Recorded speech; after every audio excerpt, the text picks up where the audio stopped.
We're with Laura Stanton from the OSU Extension Office, and she and her team are here at Kings High School today talking a little bit and giving kids a better understanding of real world, real money. Let's talk a little bit about what this program's all about.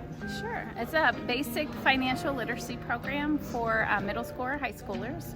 And the whole idea is that the students are assigned a career, a certain number of children, and they get their monthly paycheck.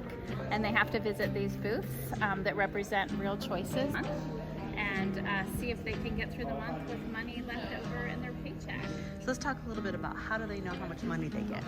So Mr. Stevens has been the teacher this year doing this program, and so he worked with each student to pick a career, and based on the amount of education that career pays, and then also whether or not they needed to go to college or technical school, they might have loans, and those decisions help them know what their starting point is as far as the monthly. So we talked about some kids will all of a sudden realize they don't have any money left. Yes. So what happens? So they can go back and look at the choices they've made. For example, one of the booths is clothing.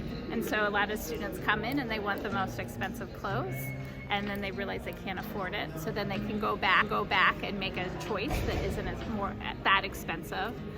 But if it gets really bad, we have a financial advice booth, and there's some creative options to think about loans and credit and things like that are available in the real world, but we all try to avoid.